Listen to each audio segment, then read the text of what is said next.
Going. Okay, Randy, we are ready to go. Okay, sorry while I get my little script up here. So, welcome to Richardson Plano Networkers. Today is Friday, May 7th, and our guest speaker today is Jim Teague. Jim will provide insight into overcoming the obstacles of life. We can all use a little help in that direction. We've all faced obstacles to achieving our goals and desires. In today's interactive presentation, you'll learn how to identify actual obstacles, develop strategies for overcoming our obstacles, determine the tools and resources we'll need, and most important, how to turn those obstacles into opportunities. Equipped with this knowledge, we will be in a better position to run the obstacle course of life. Jim Teague is a speaker, trainer, coach, and educator. He has spoken and taught courses in many parts of the country on topics such as developing communication skills, improving leadership skills, and overcoming obstacles. His accomplishments include speaking at various conferences and providing training for many organizations and companies. Please join me in welcoming our guest speaker for today, Jim Teague. Thank you for that introduction, Randy. That was well written. Very nice. Thank you for allowing me to be here today to speak to your group. Something that I did not include in the introduction is that I am also a full-time department chair for the Department of Finance and Economics at the University of Pittsburgh Johnstown, as well as being a professor of finance. And I've also taught classes in management and economics. I've also taught classes at other institutions like Florida State University, James Madison University, Thomas University, and St. Vincent College. And you're probably wondering why I'm telling you that. Well, part of that is important to the story that I'm getting ready to tell, because there's a story to how I came up with this topic and with this idea. And where this came from is something that happened to me a few years ago. In 2018, I was looking for ways to get into better shape. I think that's an obstacle that all of us face, most likely. And it's something that I've struggled with for my entire life. I mean, really, you really can't tell here looking at me, but this is pretty much Body by Burger King. I have struggled with this for many years. And in 2018, I was looking for a way to get in better shape. I'd go to the gym, I'd exercise and work out, but the whole idea of working out and exercising simply for the sake of getting better at working out and exercising seemed kind of silly. Jerry Seinfeld even has a whole series of jokes about that. So I was looking for something a little bit different. What I wanted to find was a way that I could really focus my efforts so that I could actually overcome that obstacle for myself. I had been a runner in my younger days, and I didn't really want to run anymore. Running is tough on the joints, particularly the knees and the hips. And so I was looking for something that was going to be more involving, full body workouts and exercise. And one of the things that I had looked at was something I'd seen on television, obstacle course racing. And at first I was hesitant about doing this, but one day I was speaking to my students in between classes, which I often do. And I was telling them about trying to get into shape and this idea of potentially doing obstacle course races. And one of my students said, "Professor Teague, have you thought about there's an obstacle course race coming up in a few months called Mud on the Mountain," which I had known about. It's done at a local ski resort. And I'd looked into it.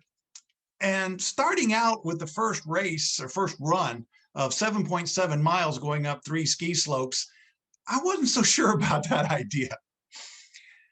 And so I told the student, I said, "Yeah, I've looked into that. I've thought about it, but I don't know."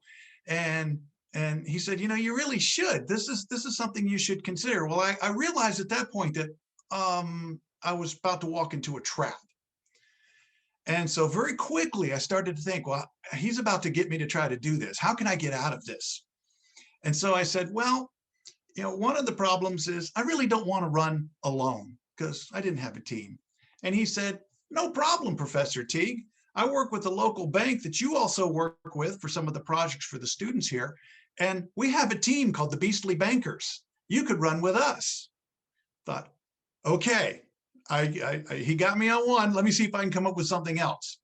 And so then I said, well, at this point, it's now the full price to run the race, $85. I'm not really sure I want to spend that much money. He said, no problem, Professor Teague. If you run with the team, you get to run for half price. So bright and early on a May morning, I found myself standing at this race, at the start of this race, with a large group of 20-somethings surrounding me. It was like something out of Sesame Street. One of these things is not like the others. It was me. My wife, Michelle, she decided to come along for the race. Not to run. She's not that silly. She came to document the disaster. She was there to take pictures. And she took one picture right at the start that I think really summed up everything that was going on at that moment. I was trying to look happy, even though I wasn't really sure about all of this. And I equated it to looking like a groom on his wedding day, getting ready to marry the wrong woman. I was smiling at that moment, but I knew that I was in for a world of hurt. So we started the race and I took off, and it was a struggle. It took me 2.5 hours to get through this thing. And by the time I got to the finish, I couldn't run anymore. I was walking because everything hurt. I think even the hair on the top of my head, which I don't have any, that even hurt. And made it across the finish line, got my reward, a medal and a banana. And I looked at that and thought, I'm never going to do that again. Then I went on to do 5 more obstacle races, course races over that summer. What I found was that by doing something like that, where I was focused not necessarily on the objective that I was after, which was losing weight and getting in shape, that by doing that, focusing on getting better at the racing, getting more physically fit, that I ended up over the course of the following 6 months, I lost about 40 pounds, and I got into the best shape that I'd been in 20 years. But what prompted all of this was I looked back on that experience and I realized that there's a lot of commonalities, a lot that we can learn, or a lot at least that I learned from doing these obstacle course races or runs. They're really not races, because it's like Dave was talking about. The only thing that I am really running against or racing against in these is myself, trying to improve my own performance, because I do the open runs. I don't do the competitive runs. But what I learned is that there's an awful lot of connection between learning how to overcome the obstacles on an obstacle course race and learning how to overcome the obstacles in life. It's the same thing. So obviously with an obstacle course run, you have the obstacles there. You know what they are. You can prepare for them. And you know that your ultimate goal is to finish, at least for me, for my first runs. And of course, we didn't have any last year because they were all canceled. And, hopefully I'll get to some this year. But, the objective was simply to finish and not have a heart attack and die along the way. And I was successful with that, obviously. But I figured out that there were a lot of connections, again, between running these races and the lessons that I learned in having to make it, deal with all of these different obstacles, that you can also relate to the rest of your life. Okay. So looking at your worksheet, the first thing that we have to do when we are facing obstacles is, one, we have to identify which obstacles are actually holding us up. Okay. Because the reality is there are some obstacles or things that you may perceive as being obstacles that aren't really and truly obstacles. They're more of an inconvenience. Okay. And so, that's one of the things that you have to figure out. And I figured this out, as I was, and I'm going to refer back to, my experiences in obstacle course races as I go through this. You have to figure out, is this something that's merely an inconvenience, or is this truly an obstacle? So as an example, in one of the races, one of the obstacles that we got to was there was a series of logs that you had to run over. running over a batch of stationary logs wasn't really much of an obstacle. They shouldn't even called it an obstacle. It was an inconvenience. You just had to go through it. Another race, it was like a little mud puddle that they had marked as an obstacle, and you just quickly ran through it and you were done. Those are inconveniences. When you're facing something like a warped wall where you need help to get over it, that is truly an obstacle. And you have to look at that and try to figure out, how am I going to deal with this obstacle? We have the same things in the workplace and in our personal lives. Maybe something as simple as a coworker who, takes up a lot of your time, or maybe it's somebody that you don't exactly like and get along with, but you still have to deal with them. If they're not impeding your progress, then they are simply an inconvenience. You just have to figure out a way to deal with them or avoid them. What we're talking about are true obstacles that are keeping you from achieving your goals. So what I would like for everybody to do right now is that first part there. What obstacles are you currently facing that are keeping you from reaching your goals? So you can write that on a sheet, put it in the chat box. Share any obstacles that you might be facing right now.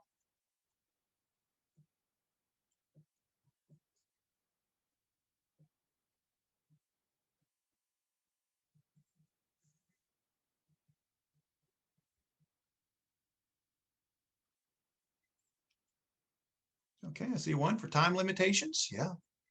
It's our most precious commodity, right? Time.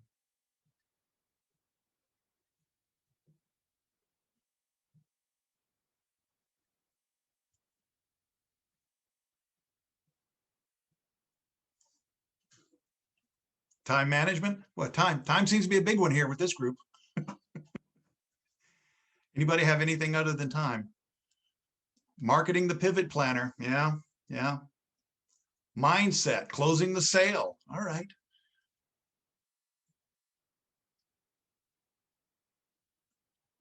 Entertainment is often thought of as being free or almost free. Yeah, everybody seems to think so these days, especially since they can download the music for free. And yeah.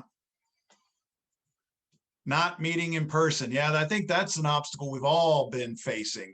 That's one that we'll talk about that. Okay. Lack of confidence. Yeah. Okay, good. That's a good list. Okay, so you guys have some different kinds of obstacles. Some are not as obvious, and then some are very obvious. I think this. I was just thinking earlier. This was like the I guess the surgery edition of your meetings, because there are several of us having to deal with that. So an obstacle I'm having to deal with is, I had shoulder surgery 2 weeks ago, and I'm still recovering from that, and it has been quite the challenge because of the fact that this is my right shoulder. I'm supposed to keep the right arm stationary, and I'm right-handed. So I'm having to learn how to do everything left-handed. And it has been definitely a challenge, definitely an obstacle to getting some things done. But I have figured out a ways around those. So next question is, because we've got a nice list of obstacles, why is this keeping you from reaching your goal? Why are these obstacles keeping you from reaching your goals?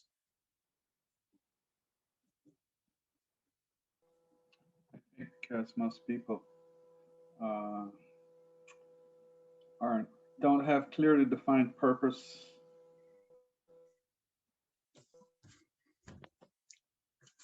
Lloyd, you're absolutely correct. That's one of the things that my wife Michelle and I work together in our company, Teague of Your Own. She spoke to your group about 3 weeks ago, I think it was. And she's doing a program that she just started on vision, purpose, and goals. And so you're right. She's helping people develop their vision, determine their purpose, so they can, clearly define their goals and achieve those goals. So you are absolutely correct. What else? So anybody put anything in the chat box? Why is the obstacle that you listed keeping you from reaching your goals?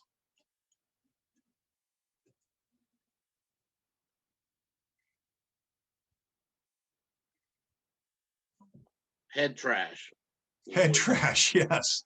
Yeah, head trash is a biggie. Let things slow you down. Yep. Well, when you see some of those mindset, that's exactly right. You're right. It's that head trash, that negative self-talk. That can be an issue, the perception that they are obstacles. Yeah, sometimes they're not, again, they're not necessarily obstacles. They may be simply inconveniences. And so that's a case if you really have to determine, is this an obstacle that I'm really going to have to find some way to overcome it? Okay, because again, with obstacle course racing, thing I found is also, especially when you're running open races, you may come to an obstacle, and if it's something that you really can't do or something that you don't want to deal with, you can go around. Okay, especially if you're doing Spartan races, you have the choice. You can try to tackle the obstacle, or you can just go ahead and do the penalty, which is a bunch of burpees. Most people would rather tackle the obstacle than do the burpees, because burpees are no fun at all, as many of you know. But you have that option. Okay. Sometimes in life, with some of the things you perceive as being obstacles, there are ways that you can skirt them without having to really confront them. But the idea here is, if it truly is an obstacle, you're going to have to figure out how you can confront it. Okay. So some of the others, I say, perception that they are obstacles, lack of confidence and mindset. Yeah. So I mean, sometimes we have to do things to get out of our own heads about tackling these things. Okay. So what we need to do is figure out, again, is this something that we can go around, work around, or do we need to face it? If we do need to face it, then we've got to develop a strategy for tackling that obstacle. Okay. So, some of the things that were mentioned, time and time issues. Okay. Well, we know one way to handle that is through, time management, planning, and then figuring out strategies and ways to make sure that your day is not being interrupted by extraneous things that you really shouldn't be dealing with. Okay.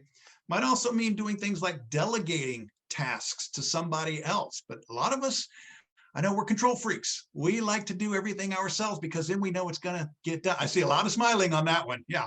We want to do it ourselves because then we know it's going to be done. And so it can be tough, which means that we have to develop strategies to get ourselves to that point where we are willing to let go of these things that are not going to be conducive to us achieving our goals. Okay.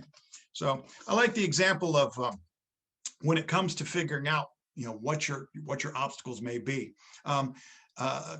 Saw a story the other day about the creation of the microchip. Okay. And the microchip was created by a man named Jack Kilby with Texas Instruments. And when he created the microchip, what happened was it was vacation time at Texas Instruments, and he had not been with the company long enough to have actually accrued any vacation time. So everybody else was gone, and he was still there working, and he was by himself. And during the 2 weeks that he was there by himself while everybody else was on vacation, he came up with the microchip, originally using the element germanium. And he was able to do that because he had absolutely no distractions around him. So apparently the obstacle that he had in coming up with this was having to deal with all of the other people in the organization on a daily basis. When he had that full 2 weeks to himself, he came up with something that revolutionized electronics and communications and everything that we see today. Okay. Later on, the semiconductor or the microchip that was using silicone, that was developed by Robert Noyce, and that's one of the reasons why, if you notice, that they don't, the technology area is not known as Germanium Valley, it's known as Silicon Valley. And so germanium, it was a good first step, but it wasn't the ultimate word in it. But Jack Kilby came up with a great idea. So obviously his obstacle was having to deal with all of these other people. You have to figure out how to deal with those issues, okay? So the next step in this process, and so like I said, if you look at the sheet there, what strategies can you use to overcome the obstacle? And again, just listed some of the things with mindset, again, being able to delegate activities that aren't going to be conducive to what you're doing, figuring out how you can find those times when you can make sure that you don't have other people bothering you and stick to it. Okay, that's one of the issues that I think all of us have, especially in this day and age with what we're dealing with, is it's too easy to get started on something and then say, oh, let me check my email. Oh, there's a phone call coming in. Okay, sometimes you just got to turn the phone off. Yep, I see Randy, right? Like, You're really getting animated there. I love that. Yeah, sometimes you just got to shut that off and then focus on the task at hand. Focus on the thing that you really need to do. Okay. And that can be tough. All right. So, figure out the strategies that you can use. And what you want to do is because for many obstacles, there are multiple strategies that you can employ for overcoming those obstacles. The key is write them all down and then figure out the one that you think is going to work best for you. So this is something that I end up doing in I have a class that I created for the capstone for our program at Pitt Johnstown. It's a business strategy class. And when I was teaching that class, I taught it for 8 years before I finally handed it over to management. But when I was teaching that class, one of the things that I would emphasize to the students, because what they were doing is I would divide them up in teams and we had a simulation where they would run a company and they were competing against each other. It was all in the athletic footwear industry. And one of the things that I would tell them is at the start of the simulation, you have to come up with a strategy. And the best way to do this is make a list of the potential strategies that you can have. Low cost leader, high quality leader. Are you going to go for a broad market? Are you going to go for a niche market? Because there's, really, when it comes to that, there's 5 main strategies. And I would tell them, list them all, look at the one that your group wants to do, that you think your team with your talent, what you have available can best implement, and then go with that. And the key for them is I would tell them, once you pick a strategy, unless it is just an absolute disaster because it really didn't fit with what you're doing, stick with it. Stick with it. The key is not to keep changing strategies all the time because that will lead to failure. It doesn't work. Pick the one that is going to work best for you. So when you're listing these strategies, again, you'll want to look at the one that is going to work best for what you're going to do. And you'll want to pick one. Why do I say one? Because you need to focus like a laser if you're actually going to overcome that obstacle, if you're actually going to be able to implement that strategy and make it happen. Okay. So the next thing that you need to do at that point is determine what resources are you going to need? What resources are you going to need to be able to implement that strategy to overcome that obstacle? And this could be any number of things. It could be physical items. It could be brain power, manpower. Okay. Don't be afraid to ask for help. Okay. If you're going to need a team to overcome the obstacle, then employ that team. So I relate this to with the different obstacle course races.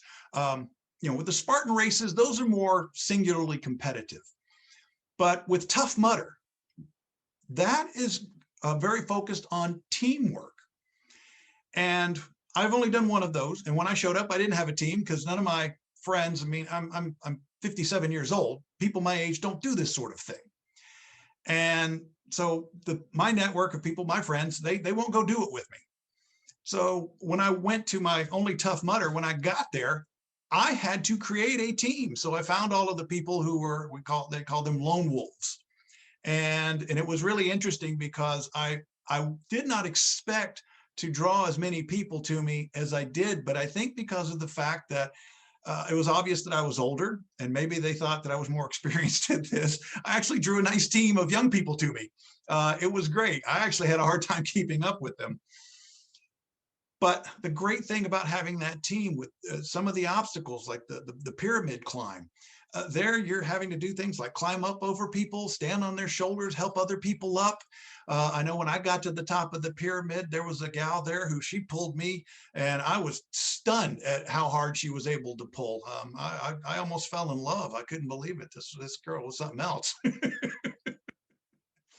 But it took that teamwork to be able to overcome many of the obstacles on that obstacle course race. Same thing in life. If you need that team, identify who you want on your team, who is going to provide the talent and the knowledge and the ability that you can employ to help you overcome your obstacle and achieve your goal. Okay. And that's part of what doing things like this is all about, is networking with people, finding those people, getting those resources, being able to pull them together. But you need to know who you're going to need and then pull them together. Okay.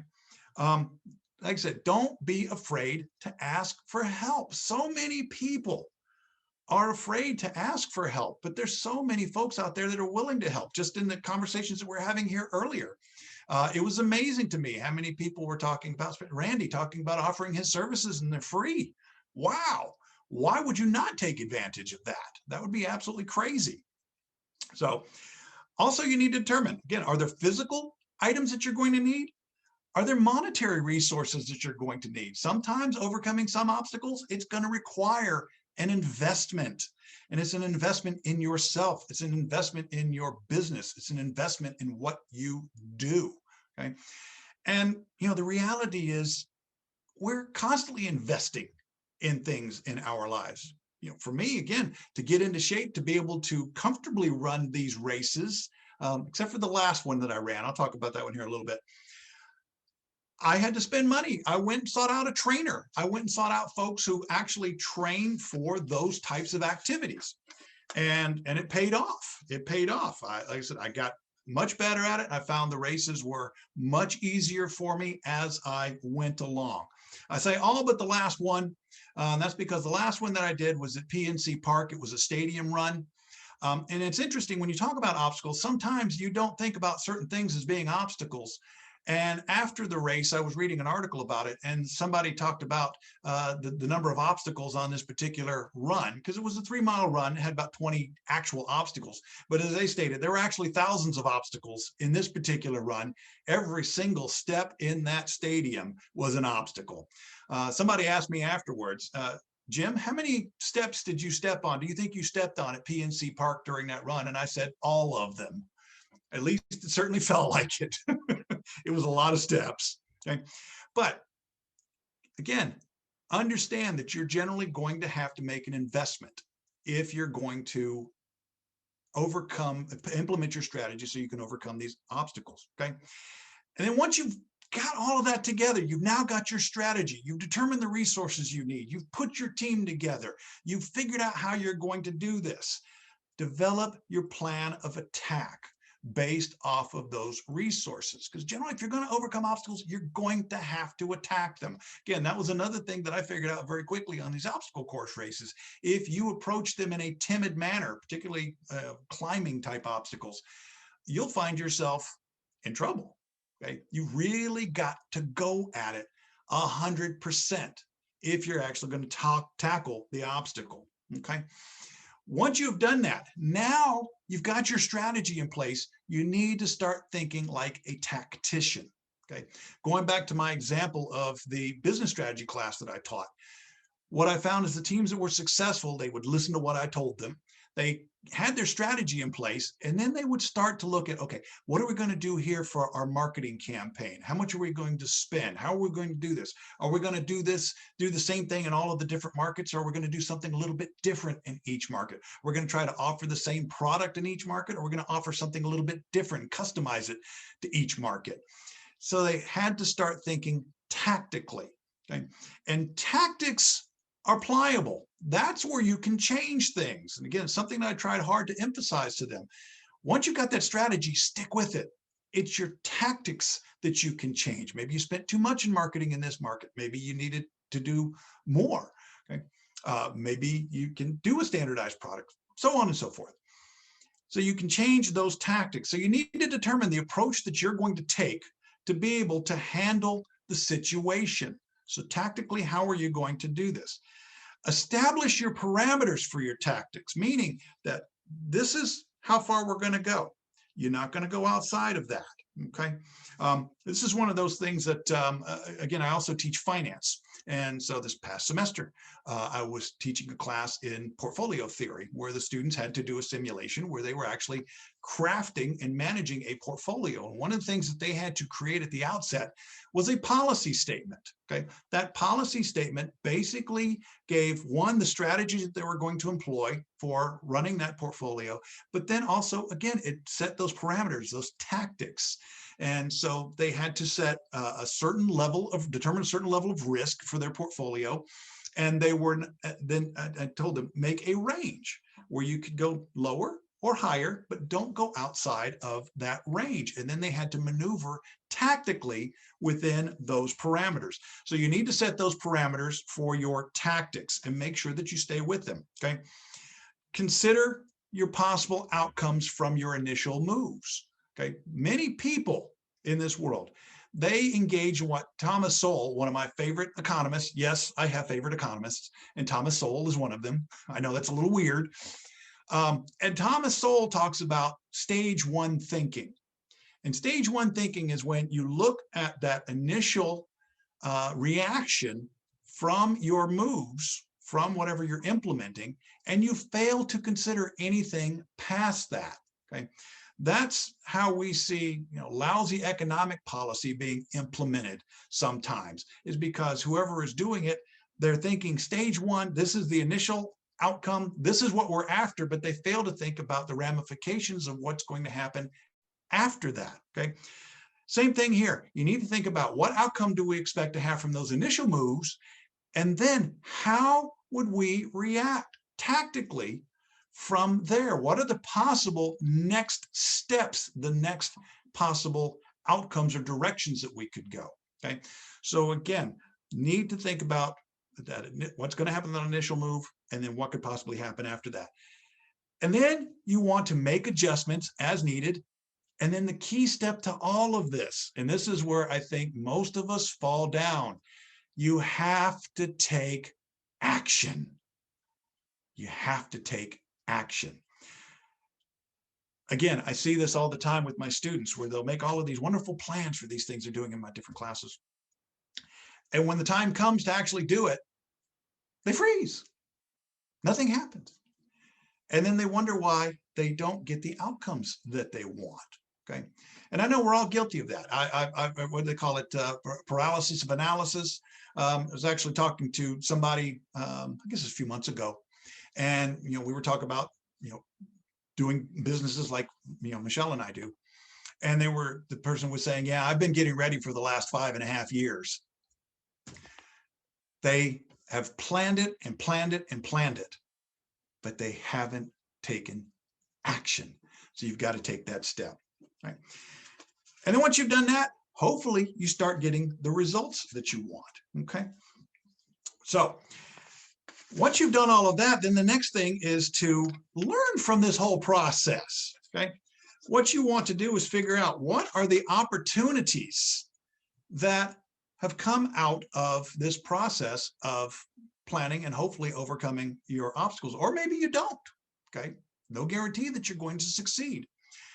Even in that, there is an opportunity, okay? Because understand, with these obstacles, these are usually where opportunity presents itself.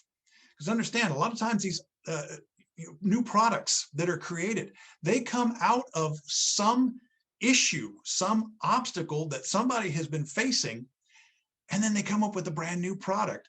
We were talking earlier about, I think it was Mark was holding up the records, thinking about music, okay? Well, those records, those 45, that's the original compact disc, right? Yeah, that's what I say they are, okay? And then the record albums. And if you look at the progression of how our use of technology and enjoying music has changed over time. Some would say for the better, some like Ricky would say not so great. It all grew out of an issue that somebody was trying to solve. So we went from 8-track tapes, record albums to cassettes. So now we had portable music. And then we had the little Walkmans, okay? Everybody remember the Walkmans?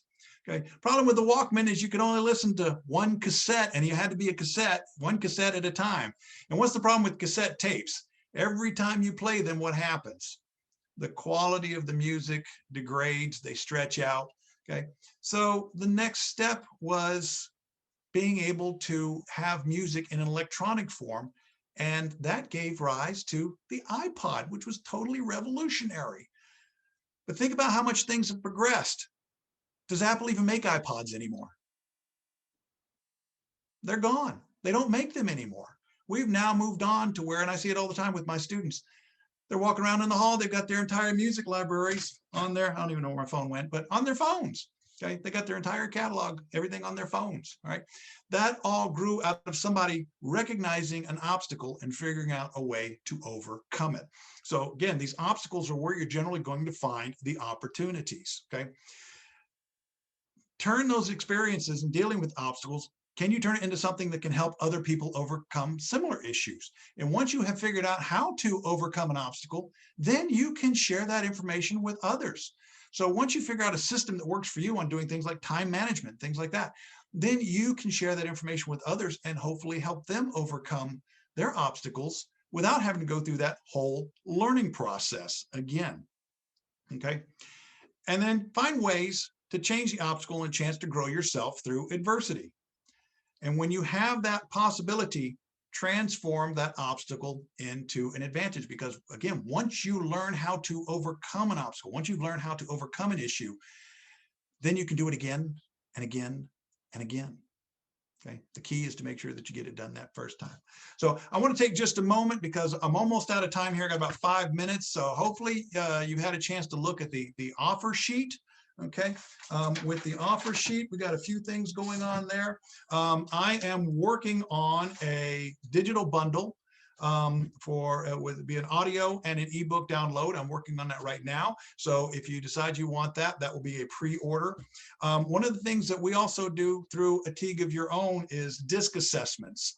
And that's one of those things that, again, can help you in overcoming some of your issues, particularly when it comes to communicating with other people. Okay, so we offer a disc assessment with a 1-hour debrief at a special price. And then we've also created a Learn for a Year leadership or growth bundle. And we have a 12-month membership available on that. And that also includes a disc assessment with the debrief, as well as the digital bundle that I'm going to create. And actually, Michelle's also got one. If you wanted that one instead, you'll also be welcome to have that as well. Okay.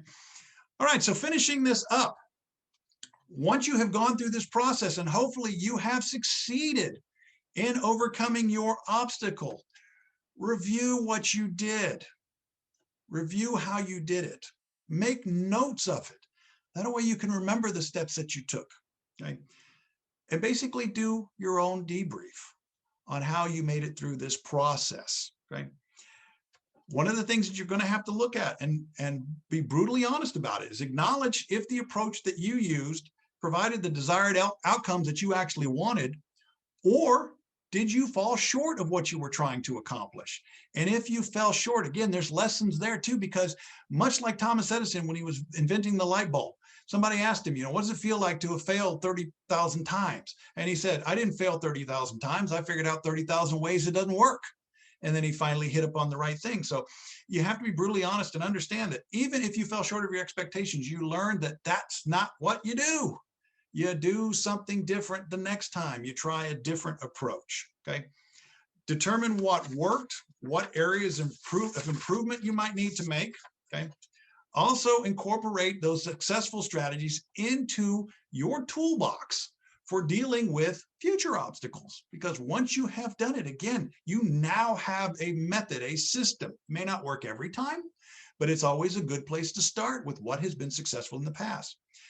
Determine the best ways to improve on efforts that were less than successful. Figure out, how could I have done this differently so I would have gotten a different outcome?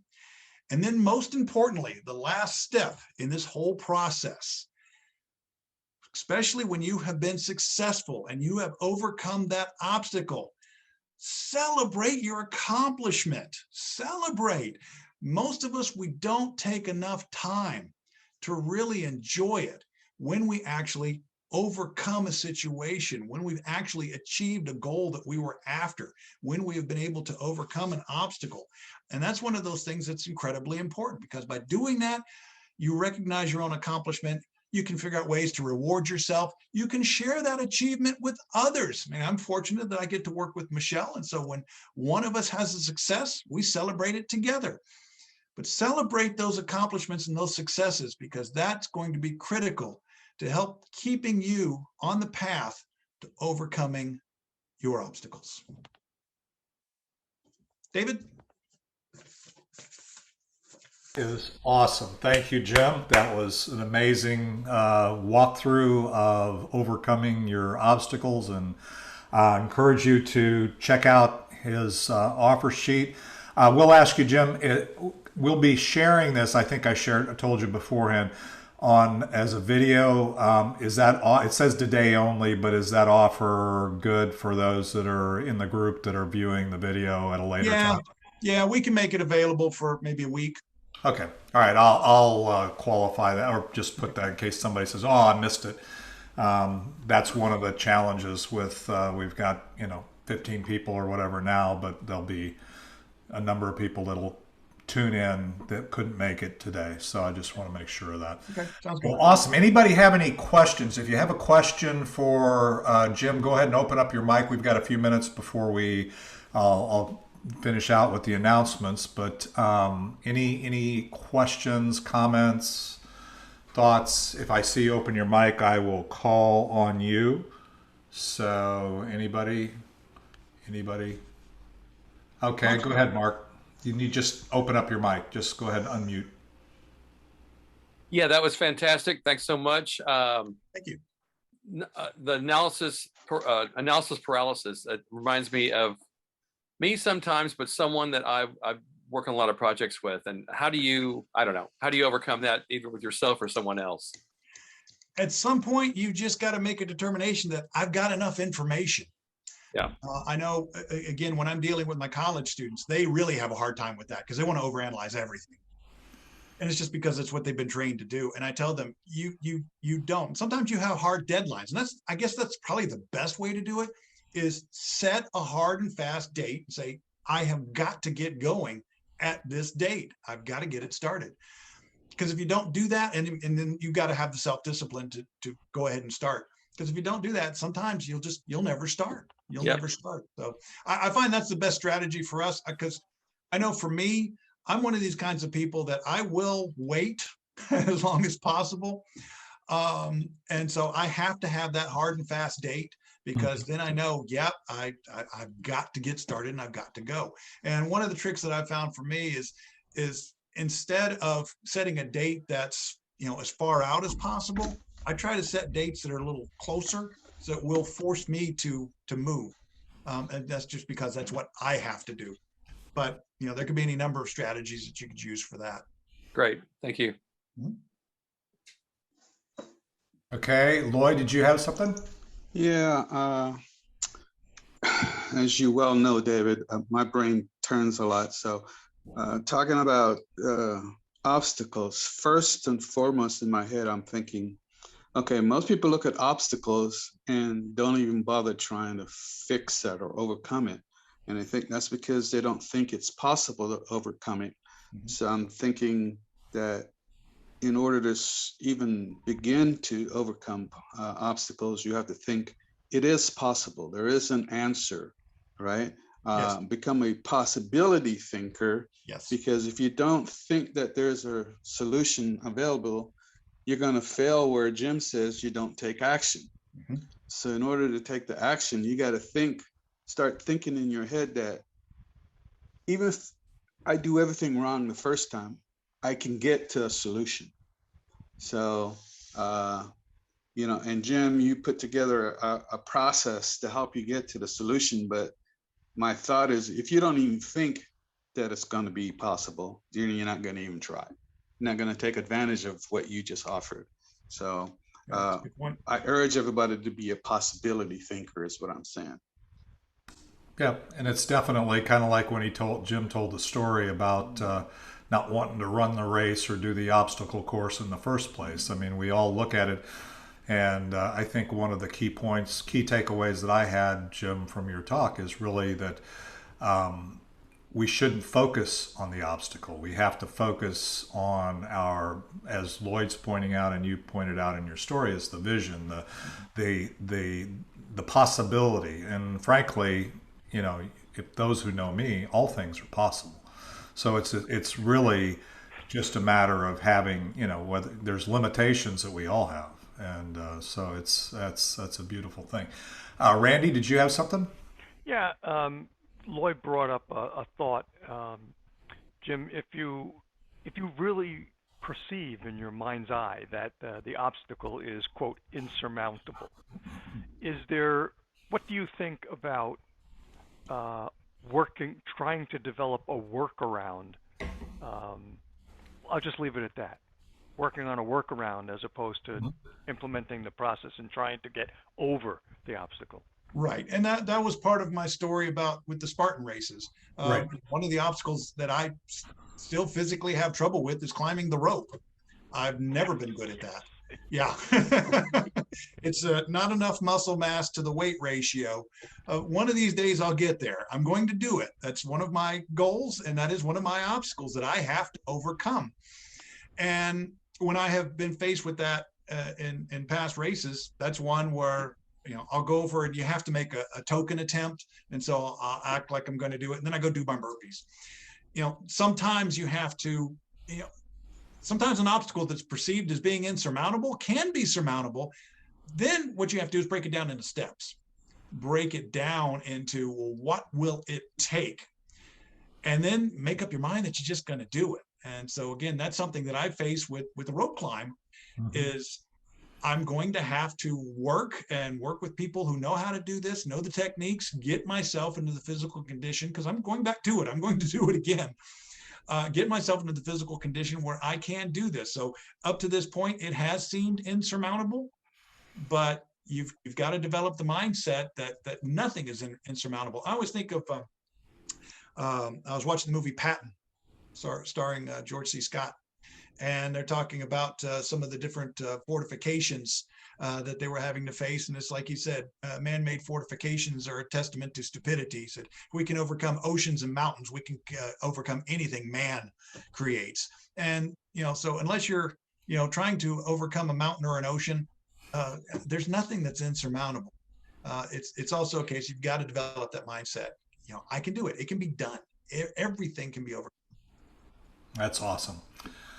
All right. Well, Jim, again, let's give Jim a hand. I really, really appreciate you sharing with the group, and give your wife Michelle our regards as well. And I will. we'll be praying for you to continue to heal there. And it's going to be kind of hard to climb that rope with your arm in a sling. So very hard. But I'm hoping you can get back to getting on that track. I mean, the key thing, one of the things that you say, and I always say to people after we have these people who invest in us and make this share, on Friday and teach us something, is it doesn't do anything just to know what to do. You have to actually go out and do it and take action, because you can't steer a parked car. So you break it down. You don't focus on the obstacle other than just knowing that you're going to deal with it.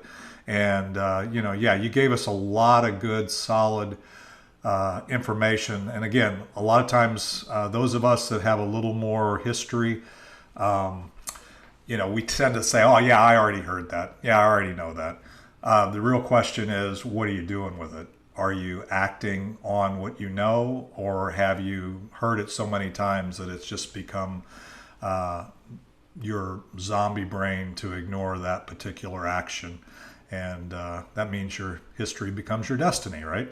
So anyway, so let's talk about coming up. First of all, remind everybody to go and join our private Facebook group, which I've kind of tended to remind you of, as well as our YouTube channel, because these recordings go to the YouTube channel and then we share them to the private Facebook group. The other reason why you want to go there, and it is under the announcements, is like Jim's worksheet will be, I'll put that PDF on the forum as well as the video. And then our roster, our members directory. If you're a member, which means you've had 3 meetings, 3 referrals, 3 one-to-ones with members. One of the reasons why you have to have a one-to-one with a member to qualify as a member is that this isn't like some other Facebook group or other group that you're on. This is very much one that you want to understand how you have a one-on-one, how you build relationships, and so on. So this isn't about that. So that roster on there, by the way, is for enabling you to better connect with other people and get referrals. So if you're a member, you're layered underneath your area of specialty. If you're just a recent guest, don't minimize that. But if you joined us recently, you'll show up in a recent guest. If you meet membership requirements, you move up into the directory, and then your entry doesn't go away. I periodically, in fact, I've updated a couple times this week, and I will send to that distribution only for the purposes of making sure that the email just doesn't get kicked back. And I had 2 that got kicked back. So that's part of the reason for sending it directly to you. And since we have 1,600 members, when Meetup sends it out, they send it out to all the 1,600 members who've opted in for those notifications. But I want to make sure that the people that are regularly investing in each other in this group, they're getting the information. Because sometimes we all I got an email box that I get 300 emails a day. And so I don't want to get lost in the noise. Next week, we have, let me get my phone up here, Face ID. Next week, well, Monday, we have our weekly mixer for those in town at Porta de Roma. And tonight, Ricky Jean will do his announcement. We have music Fridays at Porta de Roma. Also, for those who are regular parts of the group, we do this in a hybrid form. In terms of networking on Wednesdays, which is our main meeting, and that's on both the Zoom and the room. So if you want to connect with another group of folks, because there's some people just come on Wednesdays. And then next Friday is Joe Applebaum, and he will be sharing with us on how to create opportunities using LinkedIn in just 15 minutes a day. I'm going to be real interested to hear that one, because with almost 10,000 connections on LinkedIn and 35 connection requests a day and all kinds of people that want to get to know me, I'm going to be real fascinated to hear that training. So I'm looking forward to that. So I encourage you to be here every Friday, but I know everybody can't be here every Friday. So, but anyway, again, Jim, I really appreciate it. If you want to hang around, the formal meeting is over. It is 1:00.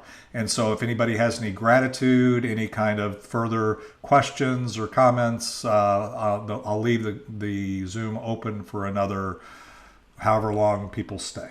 All right, so you guys have a beautiful weekend. I love each and every one of you. It looks like it's going to be nice here in Dallas. I hope we don't get rain on Mother's Day. But anyway, have a beautiful day. Thanks again, Jim. Thanks, Dave. Yeah, great info, Jim. And don't forget to send me that information, Jeff. Which information? Oh, no, Jeff. Oh, Jeff. Okay. No, I got your info, and I'll, like I said, I'll get those PDFs along with the video up. I'll try to get it up today, if possible, since it's kind of a Mother's Day. Friday, Sundays won't be up, so people have a chance to look at it on Saturday. What time are you going to be up here tonight, Ricky Jean? You're on mute. I usually get there about 5:30 to set it all up. All right, I just want to know what time I'd start drinking. I've got a. You don't have to drive home. Yeah, I know. I can. I got a new song I'm going to introduce to everybody tonight called "Beer Money." You might like that. Oh, I'm sure I will. Yeah. Yeah. Jim, good job. Thank you, Randy. What I really liked about it was, obviously I've been around for quite a while and have seen slightly varying That forms shocked of me. this approach. But I like yours.